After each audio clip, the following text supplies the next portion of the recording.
بسم اللہ الرحمن الرحیم۔ علم و فکر اور قلم و کرتاس کے طے شدہ اصول ہیں۔ ان اصولوں کی پاسداری نہ کی جائے تو تحریر کے مفہوم و معانی کچھ سے کچھ ہو جاتے ہیں۔ اسی تناظر میں آج ہم ایک BA پاس میڈیا اسکالر کی کتاب مقامات میں قرآنی ریفرنس کے بارے میں علمی خیانت کے حوالے سے گفتگو کریں گے۔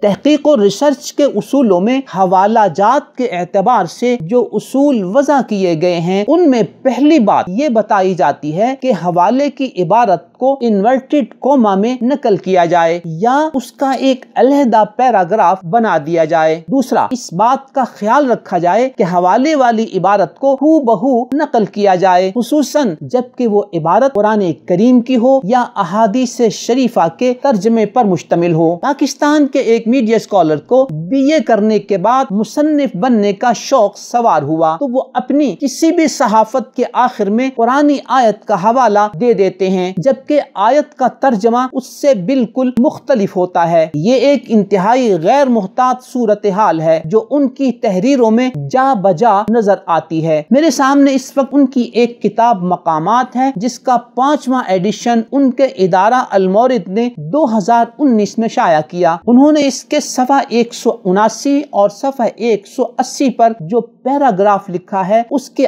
آخر میں سورہ نحل کی آیت نمبر 90 کا حوالہ دیا۔ اب آپ اس کا ترجمہ دیکھیں اور BA پاس میڈیا اسکالر کا یہ پیراگراف دیکھیں اور فیصلہ کریں کہ تحقیق و ریسرچ اور ریفرنس و حوالے کے بنیادی اصول کیا کہتے ہیں اور اس قرآنی حوالے کے ساتھ موصوف میڈیا اسکالر نے کس طرح کھلواڑ کیا ہے۔ ان اللہ یأمر بالعدل والاحسان، اللہ حکم کرتا ہے انصاف کرنے کا اور بھلائی کرنے کا، وایتاء ذی القربى اور قرابت والوں کے دینے کا، وینہا عن الفحشاء والمنکر اور منع کرتا ہے بے حیائی سے اور نامعقول کام سے، والبغی اور سرکشی سے، یعظکم تم کو سمجھاتا ہے، لعلکم تذکرون تاکہ تم یاد رکھو۔ اب ہم آتے ہیں مقامات میں ان کے اس پیراگراف کی طرف جس کے آخر میں انہوں نے سورہ نحل کی آیت نمبر 90 کا حوالہ دیا ہے۔ اس وقت جو لوگ اس دین کے ماننے والے ہیں انہیں ہم دعوت دیتے ہیں کہ خدا کی اس جنت کو پانے کے لیے اپنے عمل کو بھی وہ اپنے ایمان کے مطابق کر لیں،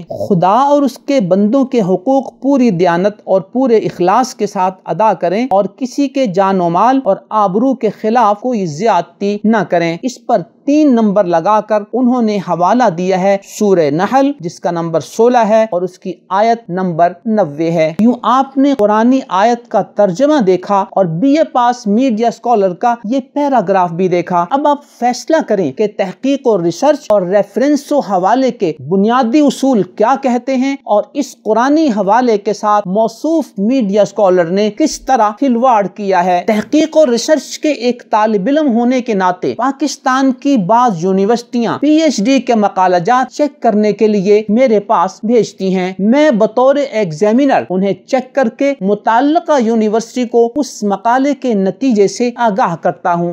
BA پاس میڈیا اسکالر کی یہ کتابیں کسی بھی یونیورسٹی کے کسی بھی ایگزامینر کو چیک کرنے کے لیے بھیجی جائیں تاکہ وہ رپورٹ دیں کہ ان میں تحقیق اور ریسرچ اور ریفرنسز و حوالہ جات کی کس حد تک پاسداری کی گئی ہے، تو متعلقہ ایگزامینر یہ کہہ کر ان کتابوں کو ریجیکٹ کر دے گا کہ ان میں تحقیق اور ریسرچ کے بنیادی اصولوں کی بھی پاسداری نہیں کی گئی ہے۔ ساتھ ہی ساتھ وہ ایگزامینر ان کتابوں کے مصنف کی بابت مولانا امین احسن اصلاحی صاحب کا یہ جملہ نوٹ میں لکھ دے گا، پڑھے کم لکھے زیادہ۔ لہٰذا متعلقہ کتابوں کے رائٹر سے درخواست کی جاتی ہے کہ پہلے وہ تحقیق اور ریسرچ کے اصول و آداب سے آگاہی حاصل کریں اور پھر نئے سرے سے ان کتابوں کو مرتب کریں اور تصنیف کا شوق پورا کریں۔ الغرض اب آپ قرآن کریم میں سورہ نحل کی آیت نمبر 90 کا ترجمہ دیکھیں اور BA پاس میڈیا اسکالر کی کتاب مقامات کا صفحہ 179 اور 180 کا یہ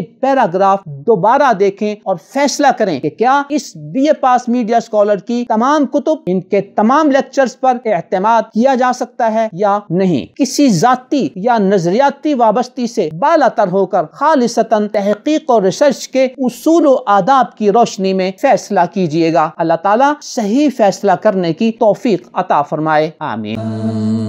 نظروا للطيبة ونور طه يسطعون